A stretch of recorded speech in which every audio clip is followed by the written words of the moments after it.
Veja no ICL Notícias, segunda edição. Anistia para golpistas. A luta contra os golpistas não acaba. PL da dosimetria vai para o Senado, enquanto o governo Lula promete veto. Quem fica e quem sai? Após tumulto na Câmara, deputados discutem hoje cassações de Glauber Braga e Carla Zambelli. Exclusivo ICL. Ministro Dias Toffoli do STF viajou em avião associado a chefe do PCC. O ICL Notícias, segunda edição, está no ar.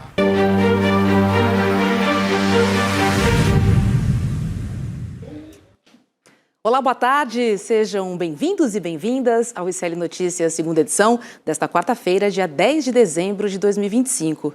Nós estamos ao vivo pelos canais do ICL e também dos nossos parceiros e vamos juntos até às 7 horas da noite.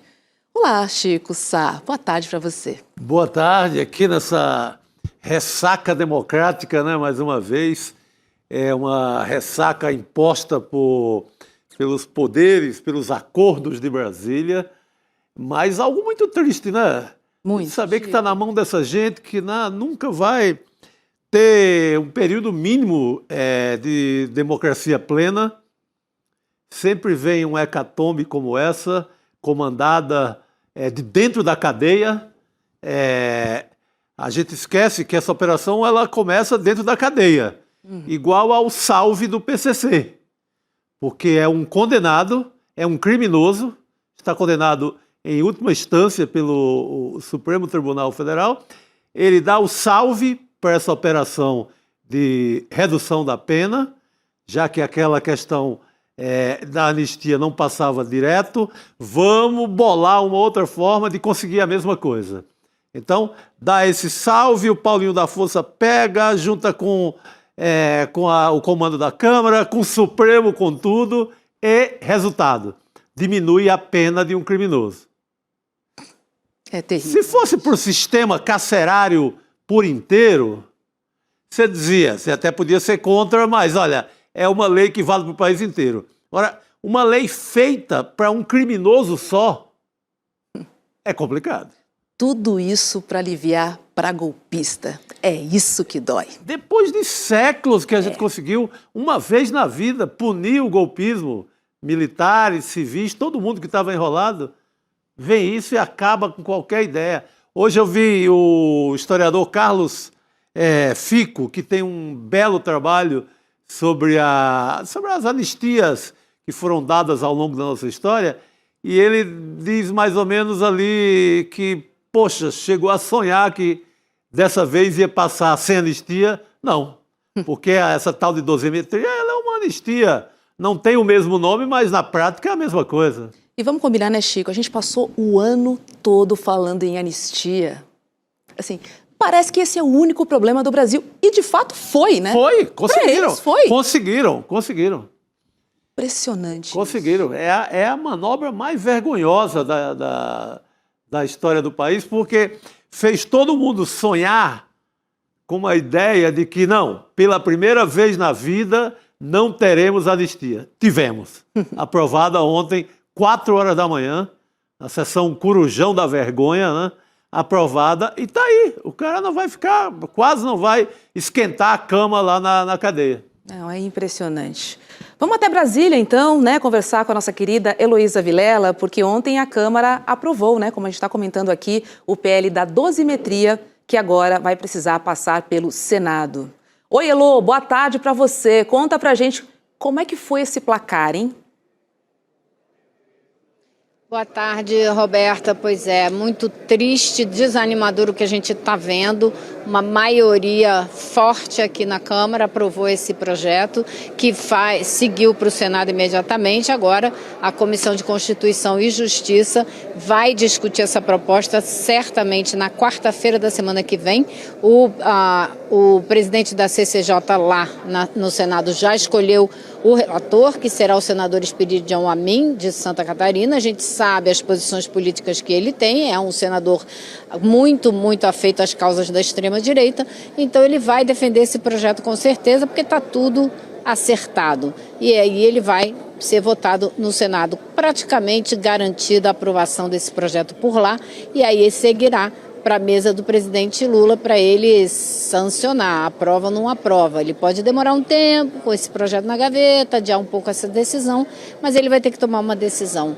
E aí é que entra o grande problema, a meu ver, até onde a gente já entendeu, existe um acordo com uma boa ala do STF para caso chegue lá uma discussão a respeito da constitucionalidade dessa lei, ela ser aprovada.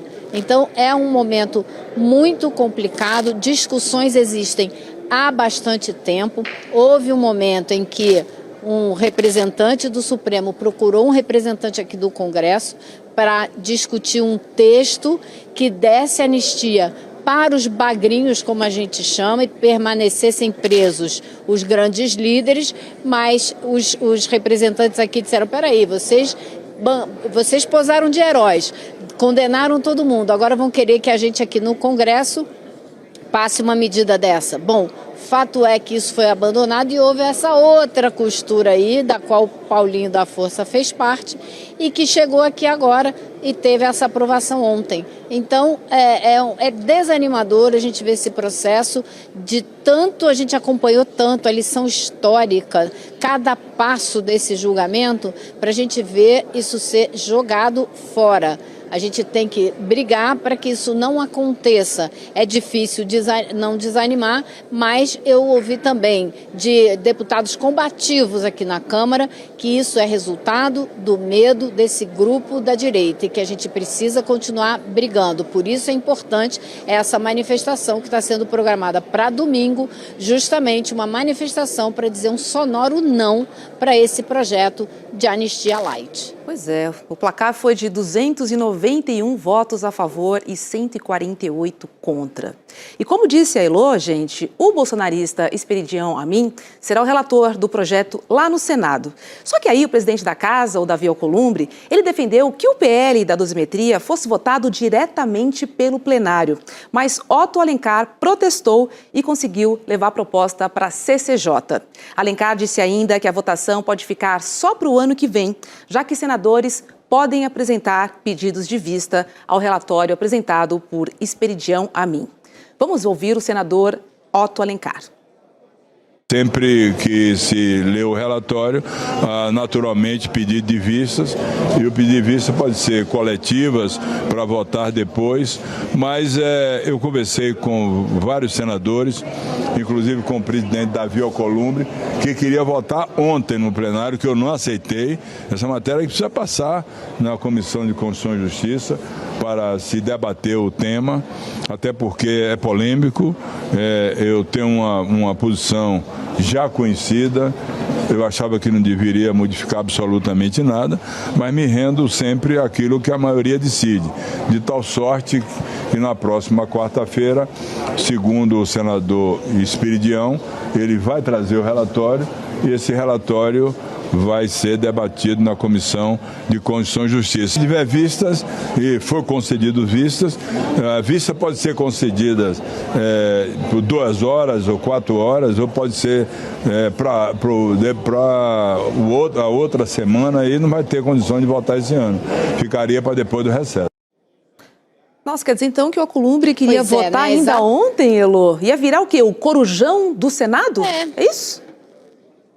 Exatamente, a votar às 5 horas da manhã, talvez, né, para passar rapidamente. Mas essa fala do senador Otto Alencar é exatamente o que eu relatei para vocês ontem, que eu tinha conversado com ele, e foi justamente isso que ele falou. Ele pessoalmente é contra, mas ele é presidente da comissão. Ele falou: eu não vou fazer campanha, boca de urna, nada disso, mas eu, como senador, tenho a minha posição. Como presidente da comissão, eu tenho que submeter isso aos representantes na comissão. Agora, ele deu a letra ali, né?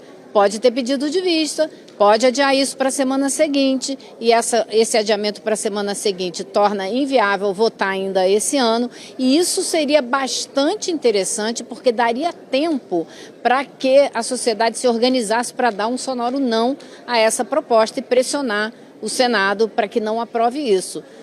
A gente sabe que a opinião das ruas é a única coisa que realmente bota medo nos políticos. Ano que vem é ano de eleição, ninguém quer ficar mal com o eleitorado. Então é importantíssimo que haja essa resposta vinda da sociedade para dizer: peraí, não, anistia não é isso que a gente quer. A maioria da população brasileira é contra dar uma saída para esses golpistas. Chico, é rua. É rua, está marcado já as organizações, né, de mobilização popular ligada as siglas de esquerda já marcaram para próximo domingo em São Paulo, será no MASP a partir das 14 horas. Agora, tem uma situação interessante com essa relatoria que ficou na mão do Espiridião Amin. Ele está brigando com o Carluxo, brigando com parte do bolsonarismo por uma vaga ao Senado em Santa Catarina. Tem uma treta aí. Tá lá. Ou seja, o que só melhora para o Espiridião Amin, que pode conseguir: olha, eu vou tocar o projeto para livrar teu pai da cadeia, mas você vai ter que negociar comigo essa vaga do Senado. Então o Espiridião Amin tem mais um trunfo na mão. Eu creio que a escolha do Alcolumbre tenha sido pensando nisso.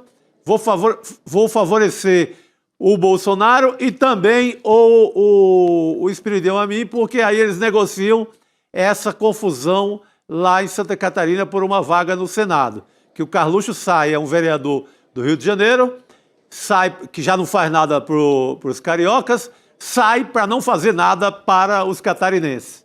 Mas os catarinenses gostam dessa gente, não sei o que tem na cabeça, fazer o quê, né? Mas o Espiridião Amin pode dar uma bela tacada também, se quiser. Fazer uma vingancinha. Eu não acredito, porque todo mundo, a essa altura, já está muito empenhado em anistiar todo mundo, que a palavra é anistia. Dosimetria é para enganar besta, né?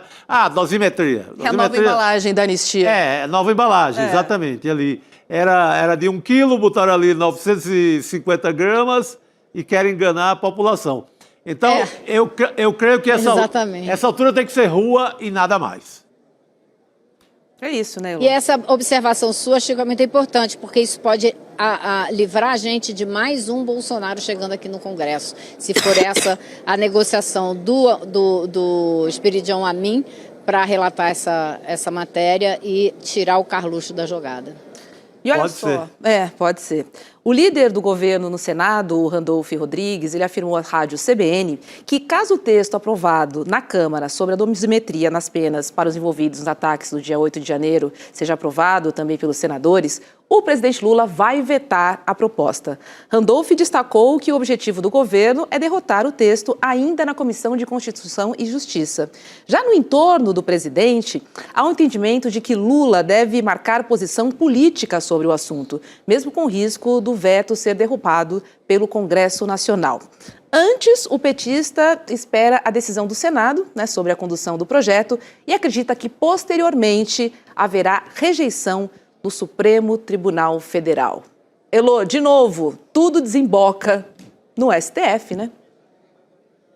Olha, Roberta, eu acho que é óbvio, né, que essa será a postura do presidente Lula. Não faria o menor sentido essa altura do campeonato, depois de tudo que ele passou e que o país passou, que ele fosse assinar embaixo de um absurdo desse. Agora, voltar para o Supremo Tribunal Federal não é garantia de que isso seja derrubado, absolutamente, porque existe toda uma concertação, ao que tudo indica, para que essa seja a mudança e que seja aceita por lá. Então é justamente por conta desse, aparentemente, acordão com o Supremo com tudo, como diz o texto publicado hoje pelo Luiz Costa Pinto no site do ICL, que a gente vai fazer um programa especial. Aqui, assim que acabar o N2, a gente vai entrar direto e fazer um programa especial só sobre essa suposta grande articulação que parece que vai aprovar de alguma maneira essa anistia light para os que tentaram um golpe de Estado nesse país, por incrível que pareça. Por incrível que pareça. Pois é, e um dia depois do governo sofrer um novo revés na Câmara, o presidente Lula tratou de minimizar as sucessivas derrotas da gestão dele no Legislativo. Lula admitiu que há desavenças entre o Executivo e o Legislativo, mas defendeu que isso, abre aspas, é coisa da democracia. A declaração foi hoje durante um evento sobre obras do PAC. Vamos ver. Eu estou muito tranquilo com o que está acontecendo no Brasil. Essa desavença da Câmara é próprio da democracia. A gente estava desabituado a isso, sabe? Esse país está mudando para melhor. Vocês não me viram em nenhum momento xingando o outro, dizendo que o outro... Não, eu vim aqui para governar. Eu digo sempre, eu sou grato ao Congresso, porque com toda a divergência, nós aprovamos tudo o que a gente queria. Tudo. Nem 100%, mas às vezes 80%, 70%, 90%. E aí, Chico, o que você achou dessa fala do presidente Lula botando panos quentes aí? Olha, é claro assim, que quem perde mais é o país inteiro, não é só o governo, mas o governo também perde, né? O governo tem 130.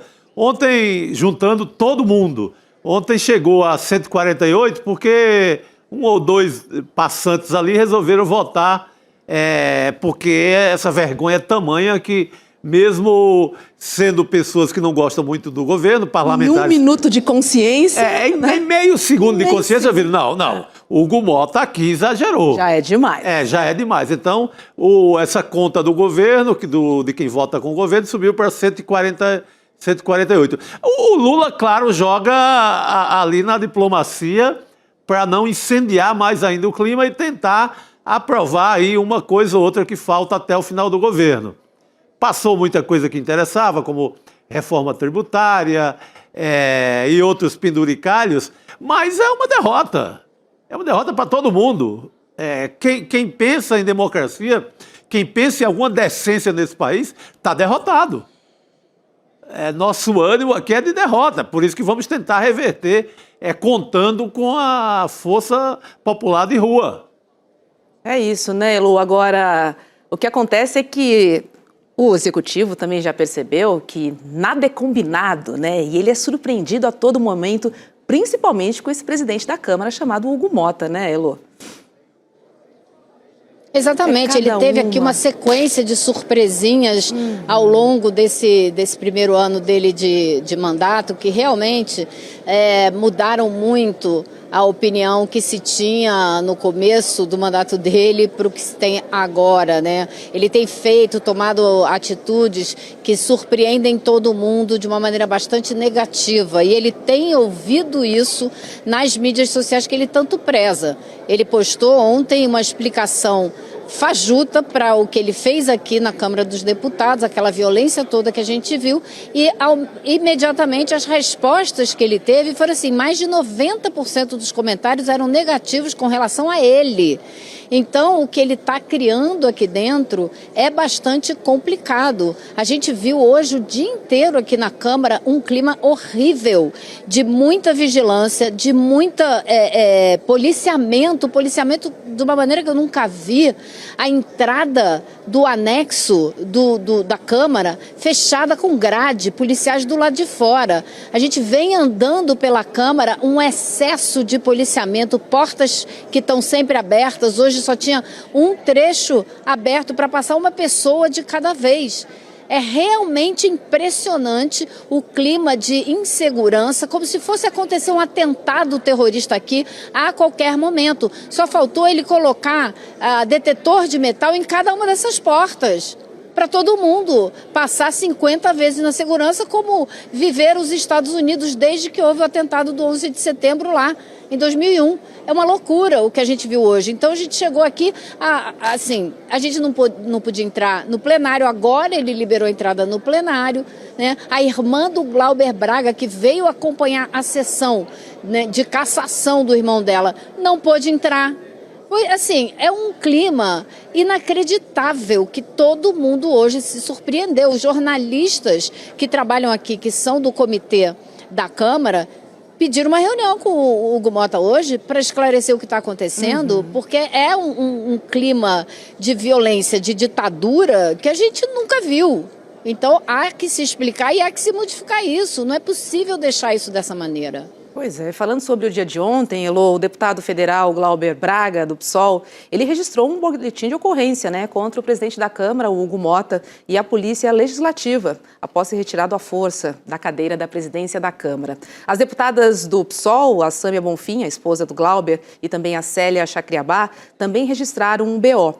Os 3 parlamentares vão acionar a Procuradoria-Geral da República e o Tribunal Superior Eleitoral por lesão corporal e violência política de gênero. De volta à Câmara hoje, Glauber Braga chamou Hugo Motta de covarde. Vamos ouvir.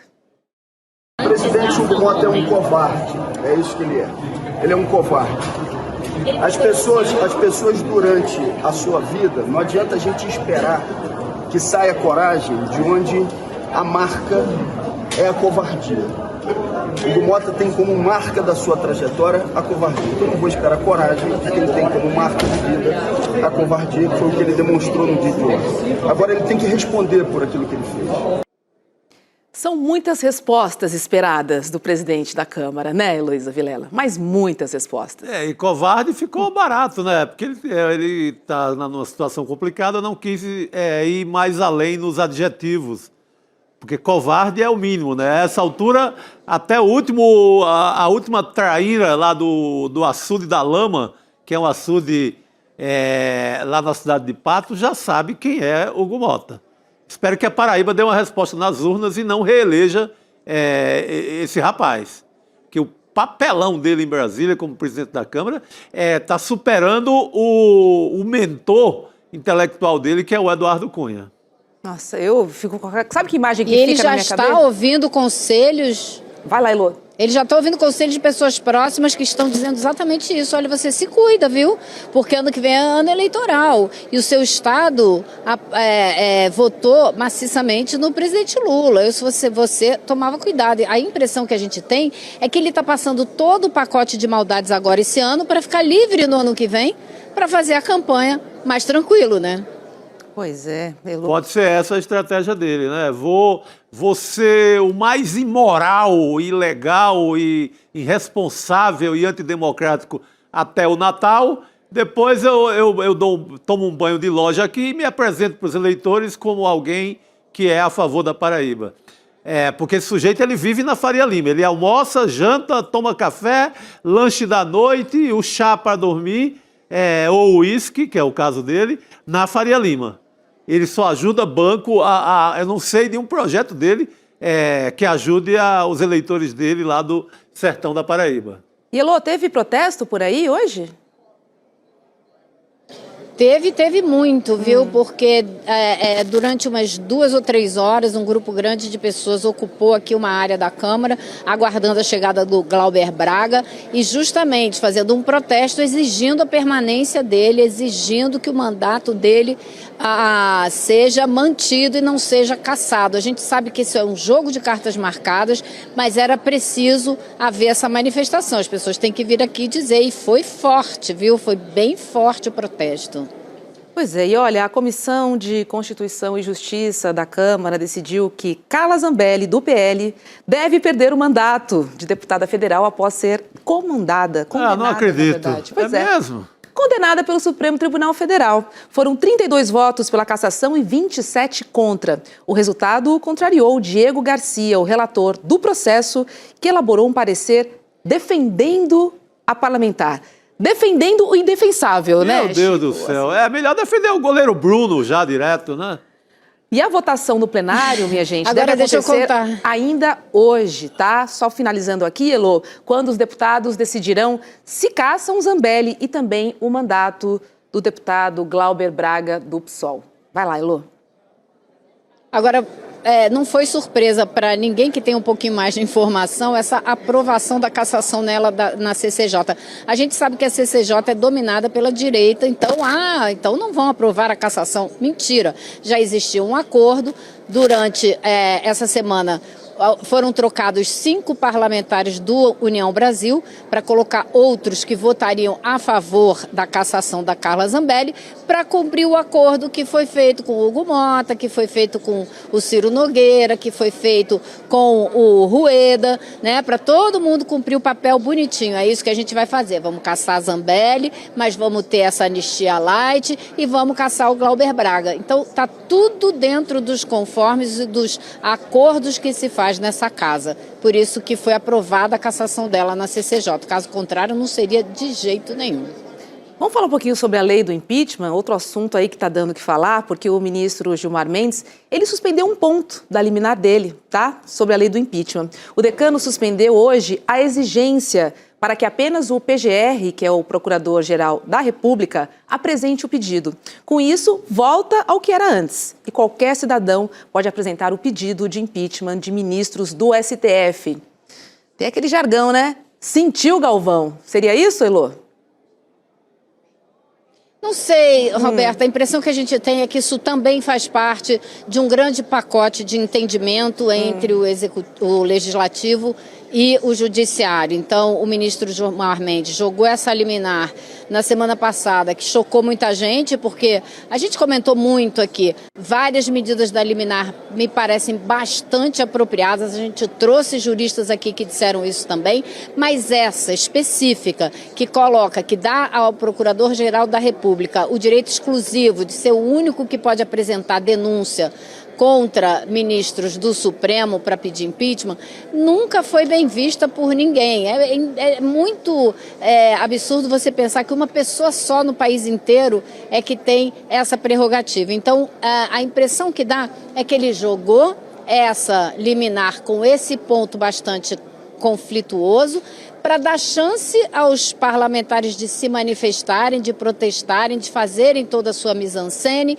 e aí depois ele foi lá e tirou esse ponto agora que todo o jogo está andando, né? A medida está sendo aprovada da anistia light, está sendo aprovada aqui, vai seguir para o Senado. Então, esse jogo todo parece um grande jogo de cartas marcadas com o Supremo, com tudo. É isso que a gente está notando. E acordão para lá, acordão para cá. Acordão gigante. Esse é um dos maiores dos últimos tempos, né?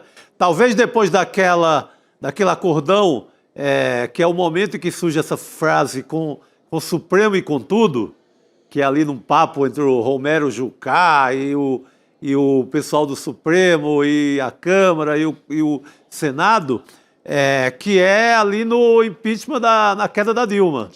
Esse, depois da queda da Dilma, esse é o maior acordão. O texto do Luiz Costa Pinto, ele explica ali e mostra todo o roteiro ali do seriado desse golpe contra a democracia. Mas está lá, tanto que você pega, mal aprova na Câmara, o Alcolumbre já faz eco no Senado. Não vai ter aquela resistência que o Senado tinha se manifestado antes. Então, né? Então vai passar tudo e está acertado. Só a rua derruba essa imoralidade. É isso. Heloísa Vilela, precisamos ir para as ruas para ver se a gente dá uma chacoalhada aí em Brasília, porque, de fato, eles estão nadando, achando que não tem ninguém aqui do outro lado, observando tudo isso. Mas nós estamos de olho. Obrigada, querida. Exato. Bom trabalho por aí, porque eu sei Até que amanhã, pessoal. Vai longe hoje. Obrigado, Elô. Boa noite. Chega mais, Rodrigo. Daqui um minutinho eu vou te dar boa noite. Por enquanto é boa tarde ainda. Boa tarde, Roberto. Boa tarde, Chico. Acompanhando aqui os bastidores do que aconteceu em Brasília. Ontem a gente trouxe ao vivo, né?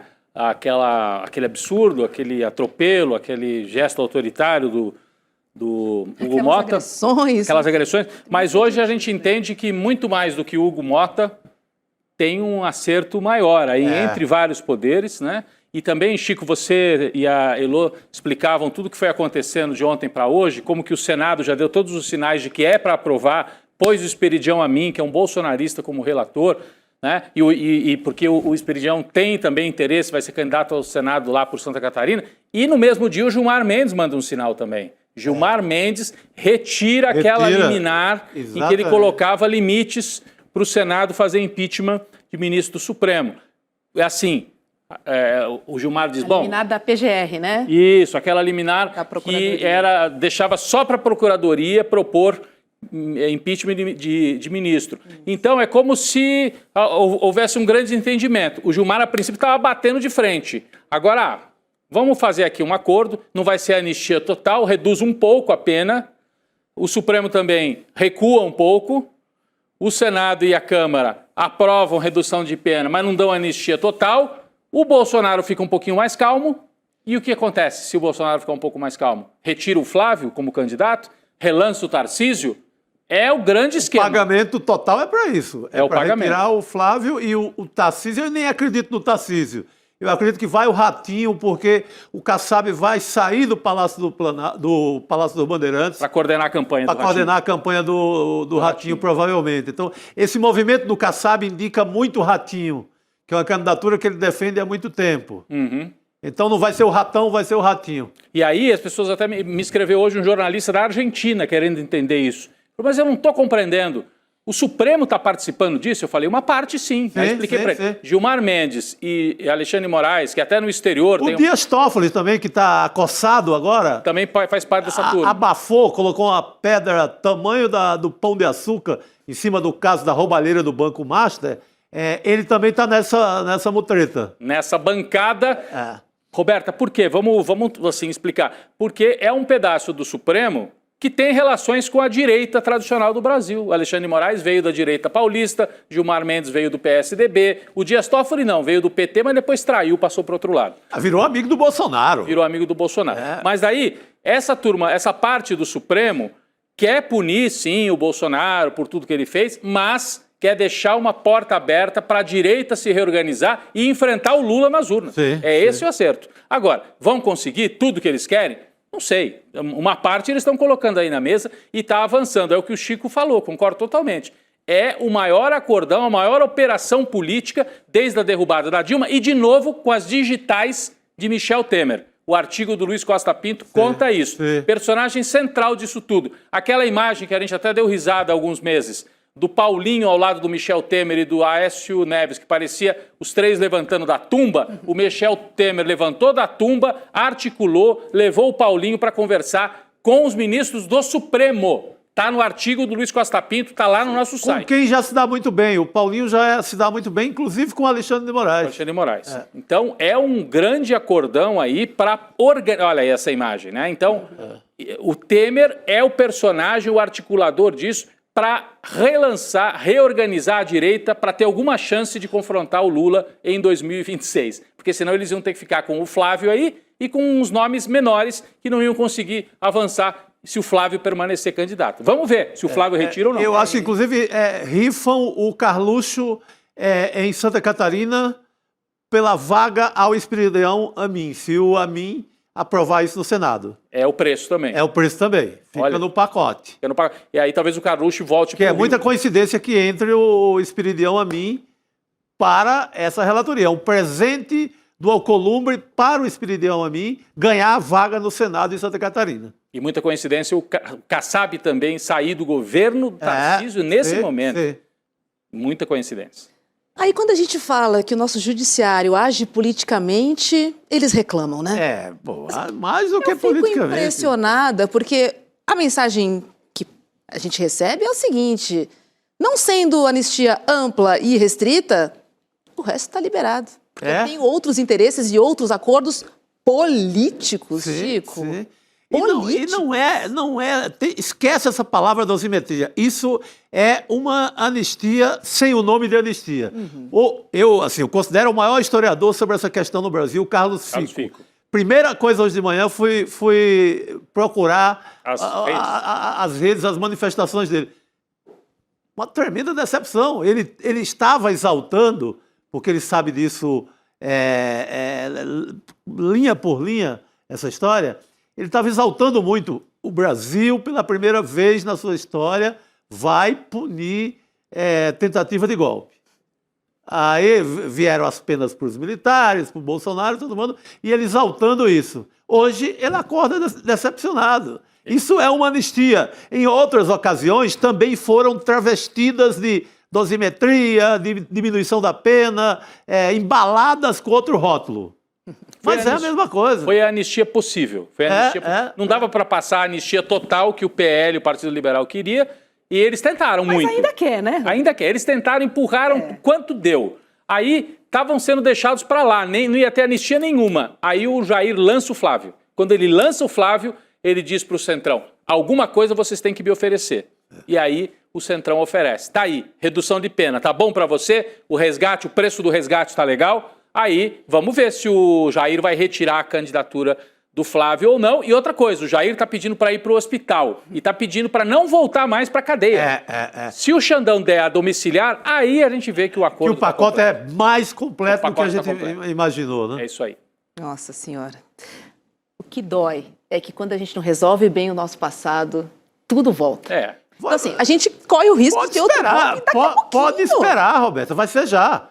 Vai ser com o Lula eleito, vai ver a confusão que vai ser de novo em Brasília. Exatamente. E vão quebrar a casa lá, que é hoje comandada pelo Hugo Mota, vão quebrar a casa que tem o Gilmar Mendes, que está nesse acordo também, vão quebrar essas casas.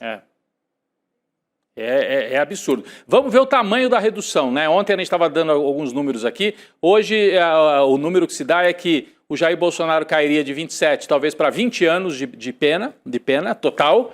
E se ele cumprir 1/6, dá uns 3 anos, né? 3 anos e pouquinho de cadeia. Os generais, que alguns pegaram 20 anos, vai reduzir para 10 a pena total, ou 12. Cumprir 1/6 significa 2 anos. Significa que o Braga Neto, que já está em prisão, já estava em prisão preventiva já há 1 ano, talvez cumpra mais um, se isso for aprovado, mais um e sai. Se muito, Quer dizer que um ladrão de celular ganha o mesmo tempo de cadeia que um golpista. Que um golpista desse tamanho. É isso? Esse é o Brasil que temos?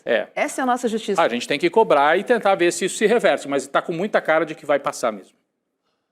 Gente, e essa decisão de Hugo Mota de pautar o PL da dosimetria ontem, por ter tudo a ver, pode ter, na verdade, tudo a ver com uma briga por emendas parlamentares. Presta atenção, o jornal o Globo publicou uma conversa de deputados da base aliada de Lula, atribuindo essa manobra a uma insatisfação com o governo. Logo depois da reunião de líderes em que foi comunicada a votação da dosimetria, deputados do PDT relataram cobranças da oposição para que os recursos fossem liberados. Vamos ver o que disse o deputado Léo Prats, do PDT da Bahia. Abre aspas. Você não viu a narrativa de quando veio a pauta na reunião de líderes? O Sóstenes disse que pagou 58% das emendas. Hugo Mota veio e disse, eu preciso da ajuda para pagar. Aí o Lindbergh Farias, do PT, e o José Guimarães, líder do governo, disseram, até 30 de dezembro paga. Aí veio essa pauta, o PL da dosimetria. Eu sabia que vinha esculhambação. Olha, gente, procurado pelo Globo, Mota não se manifestou e os parlamentares do PDT também não quiseram comentar o que tinham falado mais cedo. É muito interessante esse vídeo, é uma conversinha que a gente vê ali um pouquinho antes, né? É uma daquela confusão com o Glauber. Assim, conseguiram captar esse áudio e, assim, é vergonhoso. É falta de vergonha na cara, sabe? É mais um ingrediente, né?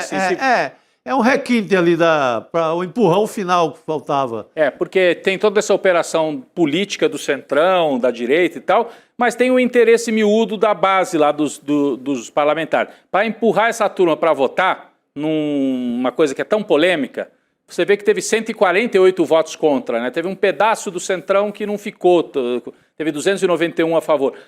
Teve essa insatisfação que é paroquial, que é de cada um ali. Ah, cadê a minha emenda? Cadê a minha emenda? E o governo Lula está segurando a execução das emendas porque é uma falcatrua atrás da outra. O governo está tentando evitar a execução, né? E o Supremo, através do Flávio Dino, estava questionando essas emendas, né? Mas eles estão nesse atropelo e fizeram essa votação também para mostrar que é um assunto que mobiliza o Congresso Nacional.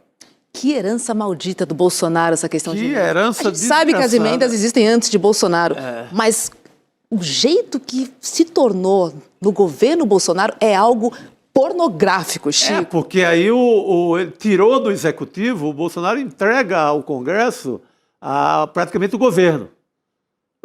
Ele não gostava de governar, não gostava de fazer obra de nada, ele entregou inteiro, ali em forma de orçamento secreto, ao Arthur Lira. A execução do orçamento ficou com o Arthur Lira, a economia ficou com o Paulo Guedes, que também não soube administrar direito, e o Bolsonaro ficou com a agitação, fazer agitação, fazer cercadinho, fazer aquelas declarações estapafúrdias. Ele não governou, ele terceirizou o governo e ficou fazendo gracinha para distrair o público, enquanto o Paulo Guedes, a encomenda era distrai o público, Bolsonaro, enquanto o Paulo Guedes faz as privatizações. Mas foram tão ruins de serviço que nem conseguiram, ainda bem, privatizar. Fizeram a Eletrobras, né? Que foi fizeram puta prejuízo. E um pedacinho da Petrobras, um pedaço grande, até a BR distribuidora, né? Venderam o Paulo Guedes vendeu uma porrada de coisas que interessavam, inclusive a família dele, ali, negócios mais próximos dos bancos amigos e tal. Mas foram incompetentes, poderia ter sido pior. Poderia ter sido pior. Mas... bem que o sistema da Eletrobras é uma porrada, né? Foi uma pancada. O sistema Eletrobras é verdade, Chico. Não é que eles prometiam vender Banco do Brasil e Petrobras. Aí a Petrobras, eles ficaram no meio do caminho, venderam a BR distribuidora e venderam aquela grande refinaria da Bahia, né? Que foi para os árabes, atribui-se até as joias do Bolsonaro e da Michele. Dizem que veio daí desse acordo com os árabes. Um presentinho do fundo árabe que comprou a refinaria a preço muito abaixo do que valia a refinaria Landulfo, me falha agora o sobrenome, né? Mudou até de nome depois que foi vendida, mas foi a primeira refinaria da Petrobras, né? Era uma refinaria histórica na Bahia. Mas mostra, eu fui derivando aqui e falando de outros assuntos. O que você disse é que é uma herança maldita porque o Bolsonaro, por não gostar de governar, entregou para o Arthur Lira e o Arthur Lira aprofundou essas emendas que estão aí e agora é difícil tirar, né, Roberto? É isso, exatamente. Assim, juro, difícil. Difícil tirar porque envolve aprovação. E essa turma está viciada como um drogado. Se tirar, eles vão ter como é que chama quando tira a droga? Abstinência. Vão ter uma abstinência que é arriscado alguns desmaiarem lá no Salão Verde. Acho que foi isso que aconteceu ontem. Esse deputado do PDT, que na verdade ele não tem nada a ver com a história. O deputado do PDT meio que conta o que ele ouviu, né? Mas ele narra isso, a turma do Sóstenes desesperada, porque não estão entregando as emendas pra gente. Cadê a nossa droga? Então eles estavam com síndrome de abstinência, sim. Síndrome de abstinência. Rodrigo, a gente já comentou um pouquinho, né, da cassação da Carla Zambelli, né, porque a CCJ aprovou aí por 32 votos a favor e 27 contra. Eu fico chocada. Apertado até, né? Eu fico chocada. Só 5 Exatamente. votos. Eu queria conversar com vocês sobre esse placar. Muito apertado. E, aliás, é algo que, assim, era líquido e certo que ela tem que ser, porque ela está condenada em 2 processos, transitou em julgado, veio na sentença, ela deve perder o mandato. Só que, oficialmente, é o Poder Legislativo que tem que decretar a perda do mandato. E aí 27 deputados têm a cara de pau de dizer não, deve continuar no mandato. A deputada que cometeu 2 crimes, que vai ser presa no Brasil, provavelmente, já está presa na Itália. Que fugiu? Como assim? Então, eles estão desafiando mesmo a justiça. Por isso que eu fico pensando também, Alexandre de Moraes e Gilmar Mendes fazerem acordo com essa gente, olha, depois eles voltam e arrancam a cabeça do Alexandre de Moraes. Arrancam a cabeça, em praça pública. Fiquem espertos, viu? Eles não vão poupar ninguém, não. Agora, em relação a Zambelli, eu sou até favorável hoje que ela fique na Itália. Melhor? Lá eles estão tratando com muita seriedade. Ela alegou doença, foi lá uma junta médica para valer, viu que ela não estava com nada, não soltaram, não deram moleza. Aqui no Brasil ela consegue eliminar em 2 dias. E vai parar em prisão domiciliar. E vai para casa.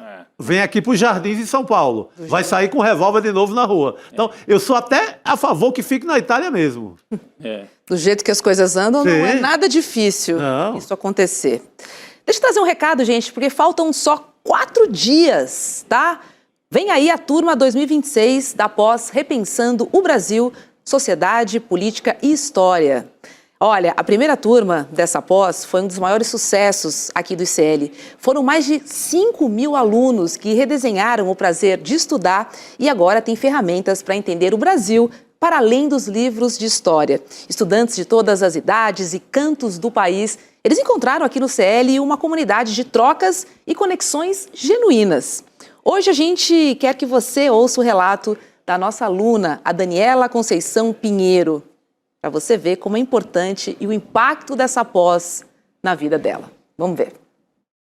É como se a pós-graduação estivesse realizando uma utopia que eu tinha dentro de mim. Eu até emociono. Eu me chamo Daniela Conceição Pinheiro, tenho 49 anos e eu trabalho com a psicanálise francesa. Tudo que me sobra, eu tô indo pro pós, que para mim foi a coisa mais maravilhosa desse mundo. Ler os livros do Gessé Souza é como se ele tivesse me dito assim, valeu a pena vir a esse mundo. Ninguém fala desse povo maravilhoso que existe até que eu descubro um Gessé Souza que responde todas as minhas angústias por 25 anos. E que eu parecia doida para todo mundo. Então, assim, por exemplo, eu acho que eu vou fazer para mim mesma uma monografia maravilhosa sobre essa pós-graduação. Eu diria para você que talvez tenha valido mais até do que meu início de mestrado e meu doutorado, que eu ainda não concluí. Assim, a bagagem da pós-graduação. Eu não só pretendo indicar, como eu pretendo presentear várias pessoas o ano que vem com essa pós-graduação. Essa é a minha meta o ano que vem. Eu quero levar umas 5 pessoas. E se elas alegarem eu não tenho condições, eu vou ter para oferecer. Que bacana, Daniela. Belo depoimento, né? Maravilhoso. Que bacana. Maravilhoso. A pós do ICL está bombando. O ano que vem temos aí pelo menos duas. Então aproveite, tá bom? Porque é desse jeito que o ICL tem impactado as vidas das pessoas. E desse jeito também que nós construímos uma nova relação com o Brasil, com a política e com a própria história. E chegou a sua vez, tá? De viver essa revolução. Presta atenção porque no dia 14 de dezembro, às 8 da noite, o ICL vai apresentar um pacote completo de novidades para a turma do ano que vem, incluindo surpresas na grade e também outras surpresinhas que prometem levar a experiência ainda mais longe. Garanta agora a sua vaga. Corre lá em icln2.com.br, icln2.com.br. Estou te esperando porque eu já estou matriculada para a pós do ano que vem. Vamos seguir aqui com o N2, gente, porque as polêmicas caronas aéreas do ministro Dias Toffoli seguem dando o que falar. Com exclusividade, o ICL descobriu uma outra viagem do ministro, dessa vez em um jatinho associado a Roberto Augusto Leme da Silva, mais conhecido como o Beto Louco. Acusado pela PF e pelo Ministério Público de São Paulo de comandar um esquema de lavagem de dinheiro que beneficia o PCC, Beto Louco está foragido da Justiça, isso desde agosto, quando foi deflagrada a Operação Carbono Oculto. Eu convido agora o jornalista Flávio VM Costa para nos contar detalhes dessa história. Flávio, seja muito bem-vindo, boa noite. Olha, os jatinhos rendem, né? Boas histórias pra gente, é impressionante. É a República dos Jatinhos. Total. Boa noite, pessoal. Cada enxadada é uma minhoca que aparece nessa Cada história. voo é um personagem. Cada voo é um personagem diferente, né? Eu e a Alice Maciel publicamos essa reportagem hoje no site do ICL. O Dias Toffoli, ele viajou no dia 22 de setembro do ano passado, no jato de prefixo PRSMG. Esse jato é operado pela TACS Aéreo Piracicaba, que tem relações com o Beto Louco, né? O Beto Louco usava esse jato de maneira constante para fazer seus voos pelo país e até para o exterior. O ministro viajou num domingo, no dia 22 de setembro do ano passado, se dirigiu até Ourinhos, de lá pegou um helicóptero e foi para o resort de luxo Taiaiá, que fica ali na divisa de São Paulo e Paraná, né? Ele voltou no final da tarde para Ourinhos e depois foi levado nesse mesmo jato para São Paulo, né? É uma viagem que, segundo o relato do Mauro, que foi nossa fonte nessa matéria, o Mauro Capucci Matosinho, aquele piloto, né, que revelou outras histórias relacionadas a esses jatos, o ministro participaria de um coquetel nesse resort, né? Até o convidou o piloto para acompanhá-lo, né? E o ministro não explicou para a gente, né? A gente procurou o ministro Dias Toffoli, ele não explicou quem pagou pela viagem e nem se ele já voou outras vezes naquele mesmo jato, né? O próprio resort também não se manifestou e nem a empresa, a Táxi Aéreo Piracicaba. Boa noite já, né? Bem-vindo. A gente falava agora há pouco do Dias Toffoli, que também está, tudo indica, faz parte desse acordão, né, que nós estamos assistindo no Brasil. Aliás, só um parênteses muito rápido, 7 horas da noite, fique aqui com a gente que nós vamos voltar ao tema do acordão espúrio no Brasil, com uma transmissão especial com o Luiz Costa Pinto, com Juliana Dalpiva, com toda a nossa equipe, a partir de 7 horas da noite. Mas voltando ao tema aqui com o Flávio Costa, o Toffoli, outro dia, a gente soube que ele foi viajar junto com um advogado que presta serviço para o Banco Master, né, lá para assistir o jogo do Palmeiras. E na volta, curiosamente, deu uma decisão que interessava bastante ao Banco Master. Então, pelo jeito, ele gosta de usar jatinhos de amigos, né? Nesse caso, vocês já conseguiram entender assim, que evento foi esse, por que ele foi até lá, por que ele precisou desse jatinho? Tem aí o contexto geral. De qualquer maneira, é grave, né? Porque ele voou num jatinho de alguém que agora é investigado por participar do crime organizado no Brasil, né? Não, nem sequer quer saber de quem é o jatinho, já sai pegando a benesse, né? A benesse. Cara, eu acho que o Edson Fachin, ele está no rumo certo de exigir um manual de conduta dos ministros. Fachin. Isso é um exemplo, um exemplo assim, explícito de que tem que ter um manual de conduta. Você não pode sair pegando qualquer avião, inclusive esse avião que assim, as reportagens têm mostrado uma relação, no mínimo, suspeita a ligação desse jatinho com facções criminosas. Então, gente, o cara não quer nem saber de quem é o jatinho, já vai entrando. O ministro do Supremo pode pagar a viagem, né, Flávio? Mas vocês conseguiram apurar o contexto em que acontece essa viagem? Ele faz um bate e volta, né? No interior, ele sai de Brasília, vai para Ourinhos, faz esse bate e volta, né?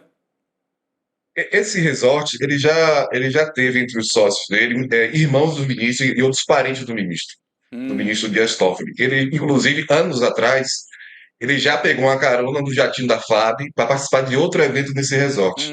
Então, esse resort, digamos assim, é meio que da família e de amigos do ministro, né? Ele foi participar de um coquetel. O que não ficou claro para a gente é que se houve uma transação comercial de fato, ou seja, se houve um pagamento formal, né, à empresa táxi aérea, ou se foi uma carona, né? O ministro não respondeu a gente perguntou quem pagou pela viagem, se ele conhecia a táxi aérea Piracicaba, se houve alguma checagem, né, de informações sobre essa empresa. Mas o ministro se guardou em silêncio também, né? O que para mim é estranho, porque ele poderia dizer, não conhecia. Na época, assim, a Táxi Aéreo Piracicaba não estava associada publicamente ao Beto Louco, né? Ele poderia dizer, conhecia essa empresa, apenas aluguei, né? Sim, seria me chama a atenção também, esse foi o mesmo jato que o Beto Louco usou para levar aquela sacola de dinheiro para, supostamente, o sacola contendo dinheiro vivo, para o senador Ciro Nogueira. Esse é o avião de negócios do Beto Louco. E esse avião,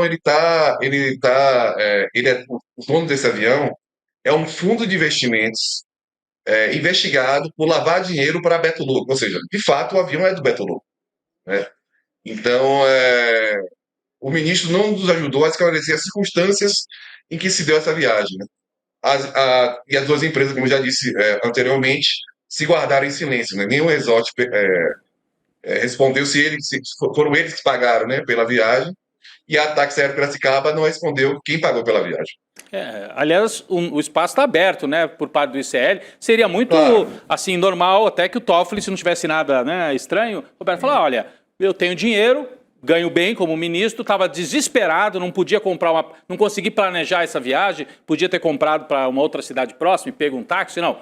Resolvi ir de jatinho. E paguei, tá aqui, ó, a fatura, paguei, pronto. Mostra a nota, tá resolvido. Ninguém tem nada com isso, né? Então seria a resposta mais normal para alguém que ganha muito bem com os ministros do Supremo Tribunal Federal, né? Que não deveria ter nenhum problema em alugar o seu próprio jatinho, né? Para ter segurança, enfim. E na viagem para ver a final da Libertadores é a mesma coisa, né? Exatamente. Não pode. Agora ele está lá com o caso Master, né? Sentado em cima do caso Master. A gente vai suspeitar. Cabe à população inteira suspeitar. Claro. E sabe o que dói, assim? O que tá claro, Não é falta de dinheiro, né, claro Flávio? gente, para alugar um jatinho, assim. Então, assim, fica difícil arrumar um pretexto. O que está claro para a gente, que a partir dessas reportagens que a gente tem publicado, que o setor de jatinhos aéreos se faz muito negócio no Brasil por meio desses jatinhos, nesses voos, sabe, nessa troca de favores, sabe? Dá uma carona de um jatinho e de repente, né, você consegue algo mais para frente. É uma grande moeda de troca, né? É um setor que as pessoas se encontram nesses hangares, nesses jatos, para resolver pendências jurídicas e empresariais, né? É uma verdadeira, assim, um perdão do trocadilho, uma caixa preta, né? O setor aéreo privado no Brasil. Agora, Flávia, a gente tem um print aqui de uma conversa, vou pedir até para a nossa produção colocar aí na tela. Tem uma fala assim, ó: lindinhos, vou decolar para Ourinhos agora. Acho que até umas 5 tô em São Paulo. E aí essa pessoa confirma, é o Dias Toffoli. Essa conversa é de quem, Flávio? Roberto, essa conversa é do Mauro Caputinho Matosinho, o piloto, né, que nos deu entrevista. Ele nos apresentou alguns prints de conversa do WhatsApp no dia que ele viajou com o Dias Toffoli, para provar o que ele estava dizendo, né? No dia, inclusive, ele não sabia que ia levar o ministro, ele só descobriu que o ministro que ele levaria o ministro do STF quando o Dias Toffoli chegou no aeroporto de Brasília. Então, ele mostrou para a gente diários de bordo, conversa de WhatsApp, para mostrar que ele estava falando a verdade, né, sobre essa viagem com o Dias Toffoli. Essa é a conversa dele com um amigo dele. Sim, não. As revelações desse piloto, né, dadas aqui ao ICL, recomendo quem não viu ainda, tem uma série de vídeos, tem textos no portal do ICL. O que esse piloto tem revelado do poder no Brasil é brincadeira. Nessa mesma ciranda dos jatinhos, ele revela o Ciro Nogueira, o senador Ciro Nogueira, como possível ganhador de um presente, de uma sacola de dinheiro também carregada num desses jatinhos do Beto Louco. Ele revela o Antônio Rueda, presidente do União Brasil, como possível comprador desse jatinho, não é, Flávio? Então, jatinhos com essa empresa. Exato. Já custam um valor de 30 milhões para cima. 30 milhões de reais para cima. Já tinha muito caros, inclusive. Olha, o que eu tenho a dizer é o seguinte: código de conduta para ontem. Pelo amor de Deus. Para ontem, gente. Não dá. Mas você vai ver, ainda mais com esse acordo dando certo, não vai ter código de conduta, o Fachin vai ficar lá reclamando sozinho e vai ficar por isso mesmo. Você acha, Rodrigo, também? Não sei, depende da pressão, depende do que acontecer nas próximas semanas no Brasil. Enfim, a gente está aqui falando desse tema da viagem do Toffoli, mas pensando no macro, né? Que é nesse acordão que desde ontem ficou claro para a gente que há esse acordão para aliviar para o Jair Bolsonaro, mas não tanto pensando no Jair Bolsonaro, mas pensando que tem que aliviar para o Jair Bolsonaro o porquê, aí ele vai facilitar a vida para a candidatura do Centrão. E que uma parte do Supremo Tribunal Federal participa disso. E que o Toffoli é muito próximo do Gilmar Mendes e do Alexandre de Moraes, que, segundo a apuração do ICL, estão participando também desse esquema, desse grande acordão. Então, se essa turma sair vitoriosa nisso e conseguir trazer uma candidatura forte para 2026, eles vão deitar e rolar, vão continuar viajando em jatinho. O que nós temos que mostrar é isso, que essa turma que fala em antissistema e tal, é a turma dos jatinhos, é a turma do crime organizado, é essa turma, é todo mundo junto, né? E esse ministro, infelizmente, Dias Toffoli, foi uma nomeação feita pelo governo Lula. Sim. E, nossa, ele tem uma trajetória lamentável. Repito, pode ser que ele estraga aí e diga, não, eu só aluguei o jatinho, eu não conheço o Beto Louco, não sabia quem era. Agora, é muita coincidência, né? E também, depois na outra, a pior ainda foi essa do grupo do Master. Então, mostra que ele gosta de viajar num jatinho e não gosta de explicar. Ele, como ministro, chefe de um dos poderes da República, tem que explicar. O que ele estava fazendo no jatinho, lá com o advogado do Banco Master, e no jatinho ligado ao Beto Louco. Ele tem que explicar, Chico. Tem que explicar. Viajante contumaz, né? De jatinhos de gente duvidosa. Porque Isso, é isso. A gente já trouxe 2 casos num curto espaço de tempo. Eu acho que tem que ficar claro, Roberto, que as autoridades elas têm que prestar conta dos seus atos. Né? Sim. Eu acho muito estranho que o ministro ele não responda sobre a viagem lá relacionada ao Banco Master e não responda também sobre essa viagem agora em um jatinho associado ao Beto Louco. Assim. Acho que é uma postura muito não republicana, né? Podemos dizer assim. Não, é inaceitável como figura pública. Inaceitável. É isso. Se não quer dar satisfação, acho que tem que mudar de profissão, né? É um personagem da República que vai decidir sobre a vida desse povo todo, do dono do avião, sobre a organização criminosa, sobre o Ciro Nogueira, sobre qualquer uma das pessoas, possíveis donos desse avião. Então tem que prestar contas. Não, e são casos muito graves que impactam o nosso país de uma maneira muito ampla, sabe? Não é uma viagem de jatinho que você vai, o destino final, não. São negócios que são feitos, e negócios grandes, Banco Master, né? Beto Louco, ligação com crime organizado. Quer dizer, assim, são situações muito sérias. Muito pesadas. Assim, eles deveriam falar, eu não quero participar desse julgamento, eles deviam se declarar... mas se começar a se declarar, fazer esse tipo de declaração para não participar do julgamento por ter alguma relação, vai ficar complicado, porque imagina, pega o Gilmar Mendes, ele faz aquela não vai sobrar ninguém para julgar, né? Não vai sobrar ninguém, porque as relações de Brasília são imorais.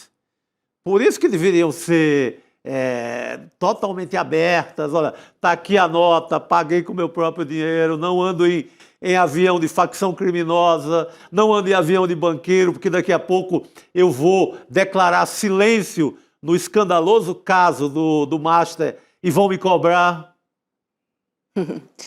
Escritório da minha esposa não pode atender quem está enrolado. Sim, fazer contrato milionário para um caso aparentemente simples, de calúnia.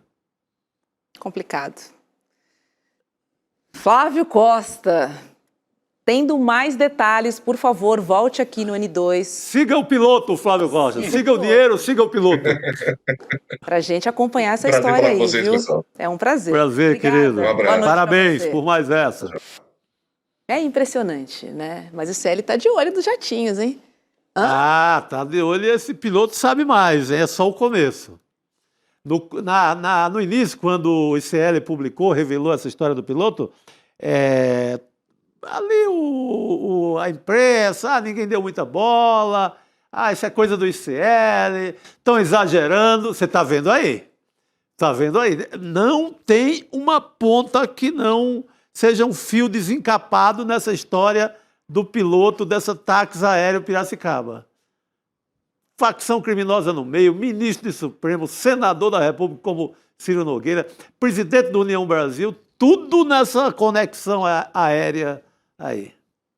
Pois é, eu fico muito preocupada quando a gente olha, né, a história e o poder que tem o STF hoje de resolver muitas questões, mas ao mesmo tempo a gente se depara com isso, né, Chico? Assim, as entrelinhas, né, as relações dos ministros, tanto com políticos e julgados e condenados e pessoas que estão ali em processo. É tudo muito... É ilegal, talvez não seja, mas é imoral. É imoral. E Brasília, o espírito é esse, né? Até mesmo o cara que nunca teve um cargo, eu já vi muitos casos, assim, eu como repórter de Brasília, o cara no segundo uísque, na terceira mordomia, ele já está numa linha de corrupção. Porque ele pode dizer, não, eu sou puro, não vou me corromper. Gente, mas se você pega um favor de um cara que você vai julgá-lo depois, muda. Com certeza. Não dá. Você tem que ser um juiz e se comportar como juiz. E o Código de Conduta, eu acho que não tem que ser só lá para cima, para a Corte Superior, não. Tem que ser para o Judiciário inteiro. Sim. Porque o juiz da comarca lá também não pode ficar jantando com o latifundiário que ele vai decidir um caso na próxima semana. Não deveria, né? Eu lembrei daquele jantar com desembargadores do velho da van agora. Lembra? Sim. Pode, isso não pode acontecer. Você não pode ficar jantando com o velho da van e na próxima semana tem um caso da empresa para decidir, né? É sobre isso. Porque digamos assim, não, eu não vou, ninguém me corrompe, eu não vou levar em conta o camarão que eu comi naquele jantar. Gente, mas você estabelecer uma relação, a cidade sabe daquela relação, qualquer decisão que você der vai ser suspeita. Sim. E a gente tem o direito de pensar o que a gente quiser também. Né? Exatamente. Mas aí eu volto a Maria da Conceição Tavares, grande economista brasileira, que dizia: a burguesia, a alta sociedade decide o destino do povo nesses jantares. Eles jantam, mas quem é comido é o povo. O prato principal. O prato principal. A gente conversa agora com o nosso querido Leonardo Trevisan sobre Nobel, sobre FIFA, sobre premiação. Vamos falar sobre tensão na Venezuela. Leonardo Trevisan, professor, seja muito bem-vindo. Temos vários assuntos hoje aqui no N2. É isso mesmo. Boa tarde, amigos. Se a gente pode chamar de boa tarde com o que vocês estavam falando, né? Não é boa tarde. Pois é. Bem complicado essa tarde. Fica difícil, professor. Roberta, boa tarde. Rodrigo, boa tarde. Boa tarde, boa tarde. Chico, boa tarde. Boa tarde a todos que nos escutam. É isso, professor. É por isso que lutamos, porque é preciso, viu? Vamos lá, porque enquanto o governo Trump discute uma invasão na Venezuela, a principal opositora do país tentou receber o Prêmio Nobel da Paz presencialmente. O The Wall Street Journal publicou uma reportagem dizendo que ela deixou a Venezuela de barco rumo a Curaçao, de onde pegaria um voo para Oslo, na Noruega. Apesar de toda a operação, ela não conseguiu chegar para a cerimônia em tempo. Mesmo assim, o jornal afirma que ela vai continuar a viagem até a Noruega, professor. Todo o tom, né, dessa viagem, ela se presta a uma publicidade notória, né, contra a Venezuela, contra o Maduro, né? Não que o Maduro não precise de publicidade, ele também precisa, né? Mas, principalmente, quando nós olhamos para isso, nós vemos um excesso, né? Nós temos que lembrar por que é que Maria Corina ganhou esse Prêmio Nobel da Paz, né? Foi uma saída honrosa que a Academia Sueca, no caso específico, e a Academia Norueguesa, né, tiveram para evitar as pressões do presidente Trump, que queria para ele esse prêmio.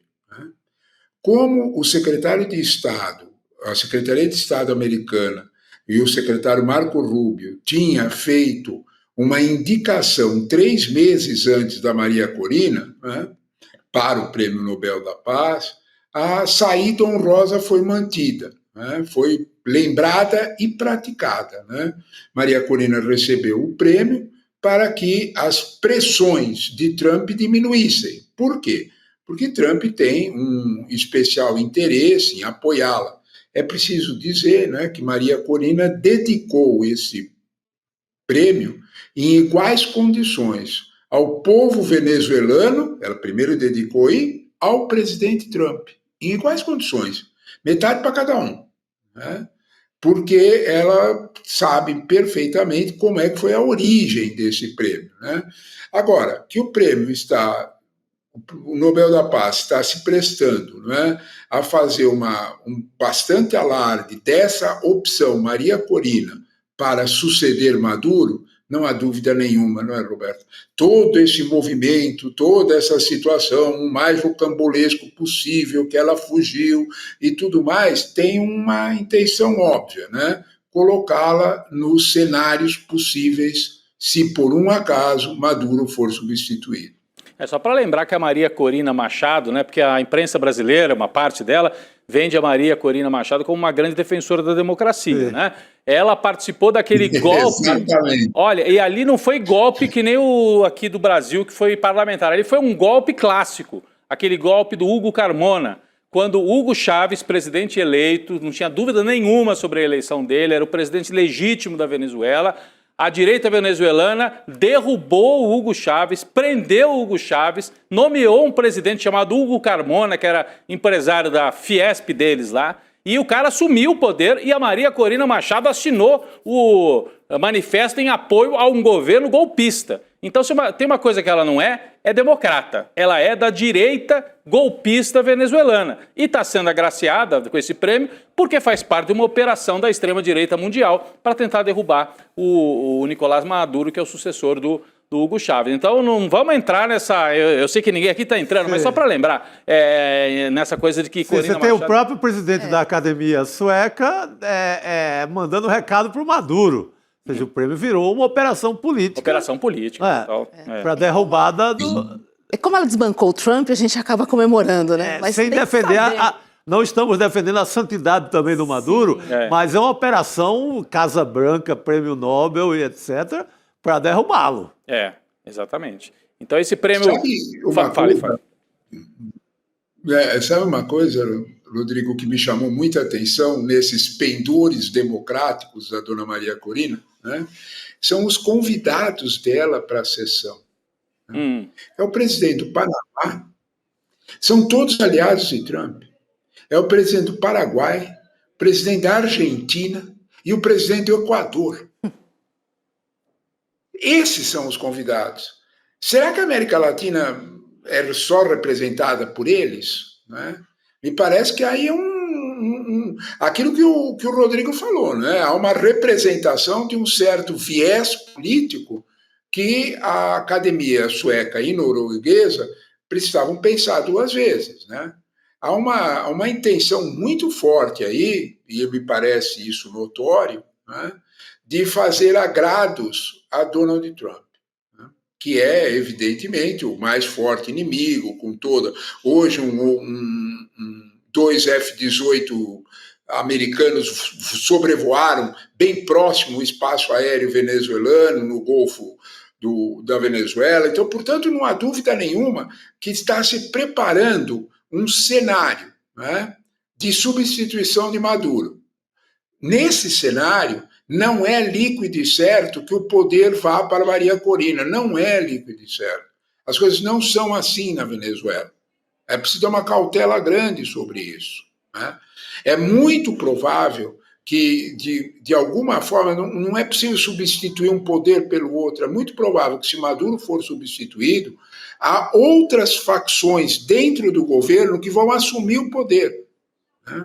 Eu cito duas delas, né? Delcy Rodrigues, que é a vice-presidente, que é a mais palatável para o contexto americano, ex-vice-presidente, ex-ministra da Economia. Foi ela que fez, durante aquele período em que a proximidade, o acordo de Barbados vigorou, que era Biden retirava as sanções e Maduro prometia fazer uma eleição limpa. Durante esse período, com sanções, ela reorganizou um pouco a economia venezuelana.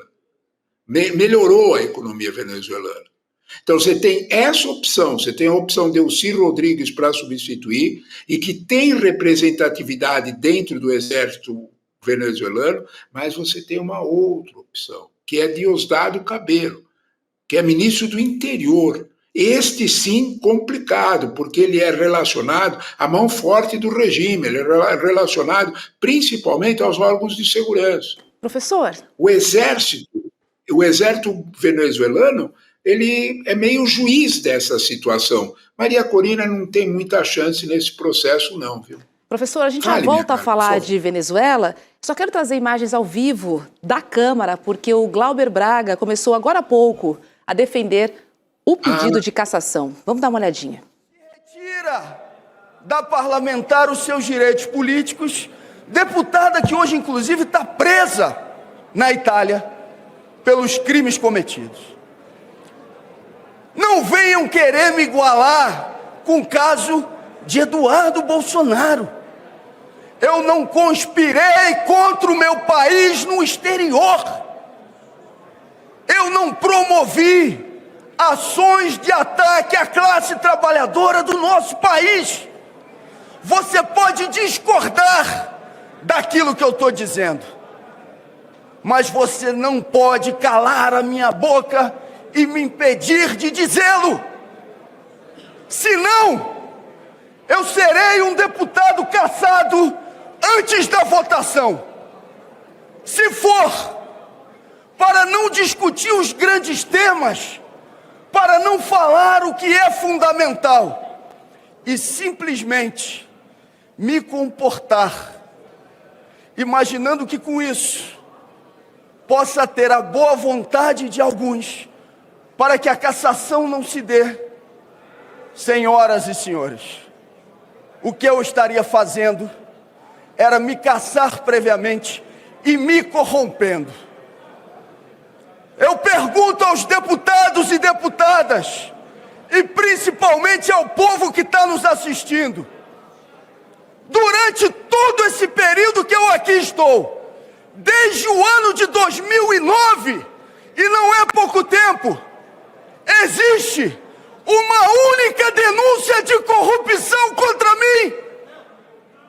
Existem, deputados? Não tem uma única denúncia de corrupção.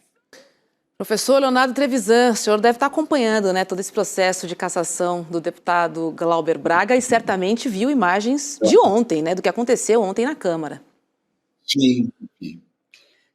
O deputado está, de fato, né, cobrando um exercício de direito que lhe é sagrado, né? E, de alguma forma, ele tem o direito de falar, tem o direito de se defender, e, principalmente, eu acho que nós temos que levar em conta essa frase que vocês destacaram, né?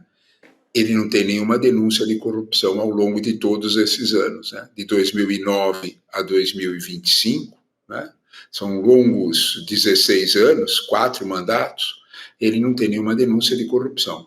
Não parece ser o caso dos outros ameaçados, não é verdade? Então, de alguma forma, parece que nós precisamos separar o joio do trigo, né? Nós precisamos deixar bem claro o que é que está acontecendo. Quais são as acusações para os outros deputados que podem eventualmente ser cassados e qual é a acusação a ele, né? A acusação a ele, na prática, né, é a de ter posto o dedo na ferida, não é verdade, Roberto? Ele deixou bem claro sobre o que é que estava acontecendo, né? Ele, para usarmos uma expressão bem antiga, ele lembra aquela criança que olhou e deu um berro que ninguém podia dizer, né? O rei está nu, né? Ele mexeu com a grana, professor. Ele foi direto no dinheiro dos deputados. E aí pegou exatamente. Ele berrou, o rei está nu, né? E aí a coisa fica difícil, né? Aí ninguém sabe o que fazer para tapar a boca da criança, né? Porque a criança só falou o que era, o que todos estavam vendo. Exatamente. Agora, vamos só reforçar, né, que daqui a pouquinho, às 7 da noite, a gente vai fazer um programa especial exatamente para contar para você e para a gente entender no detalhe esse verdadeiro acordão feito com o Legislativo, STF, enfim, Gilmar, Toffoli, Paulinho da Força, assim, muitos parlamentares e o Judiciário também envolvido, né, nesse PL da dosimetria, que envolve cassação de Glauber, que envolve Alexandre Ramagem, que envolve Eduardo Bolsonaro. Assim, são muitas pessoas envolvidas numa troca que a gente vai esmiuçar daqui a pouquinho, às 7 da noite, perfeito, né, Rodrigo? Isso mesmo. Aqui nesse programa especial, viu, professor? Convido o senhor aí a assistir esse nosso programa, que a gente vai entrar no detalhe. Eu não vou perder. Eu não vou perder, eu vou ficar aqui assistindo. Muito bem. Não, acho que era importante a gente voltar para a defesa do Glauber lá em Brasília, né? Talvez nos despedir já do professor Trevisan e para a gente poder acompanhar a defesa do deputado Glauber, porque na sequência vamos trazer nossos comentaristas de Brasília. Eu também quero assistir. Por favor, professor. Eu também quero assistir. Então tá. Amigos, boa tarde a vocês. Vamos acompanhar a defesa do Glauber. Obrigada, professor. Obrigado, professor. Obrigado mais uma vez. Vamos voltar lá para a Câmara, então? Vamos?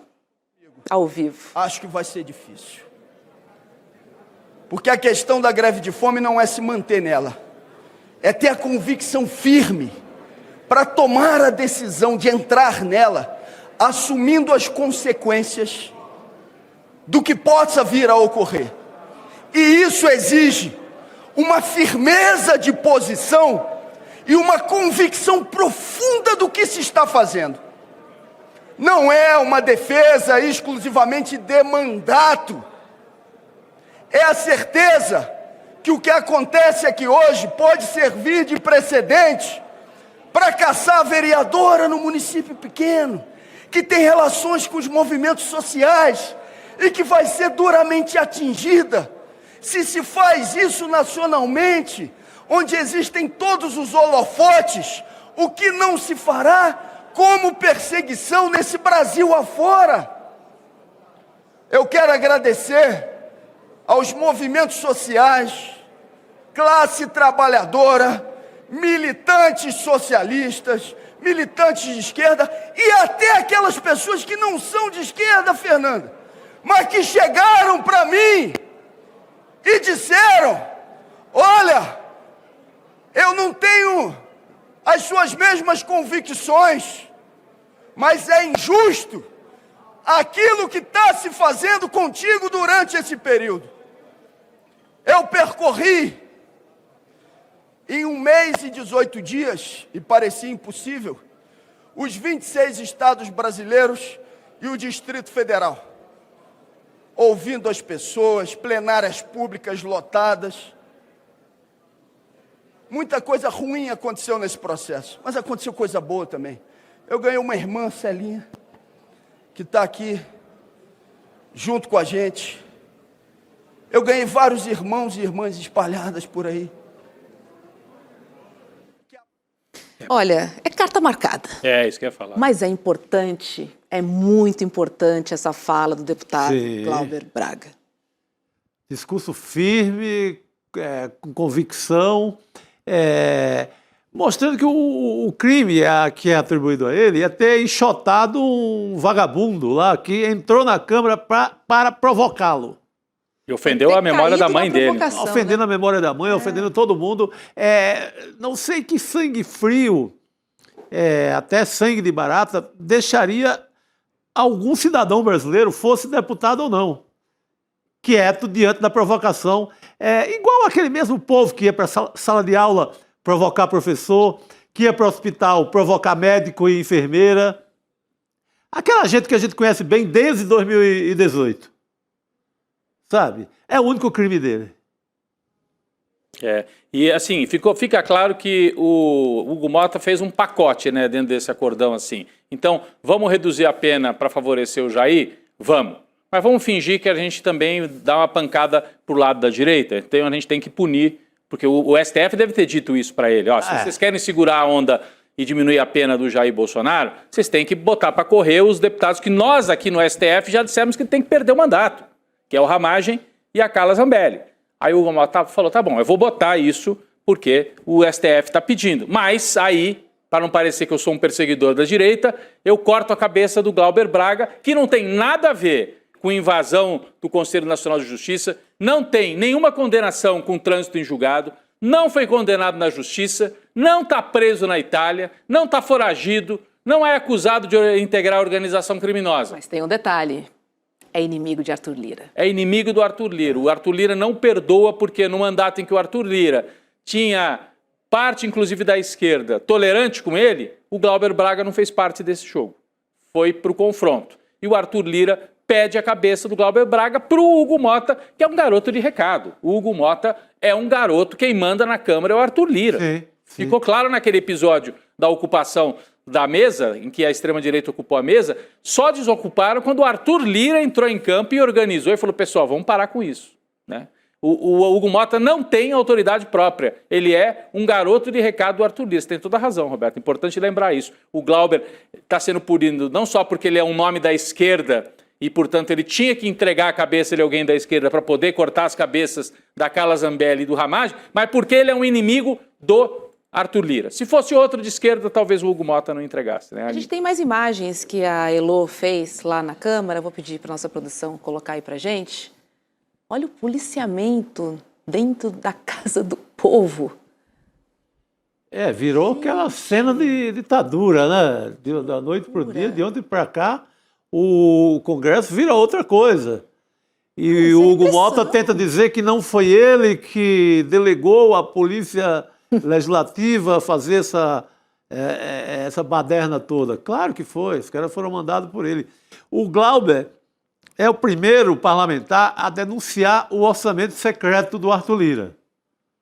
É o primeiro que coloca o dedo ali e diz, ó, está acontecendo uma coisa aqui debaixo dos nossos narizes e eu vou ter que falar.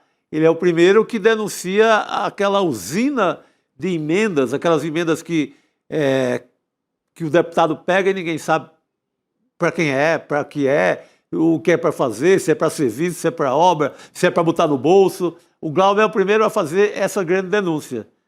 É o primeiro a enfrentar ali, olho no olho, o Arthur Lira. Então, é esse o preço que ele está pagando. É isso.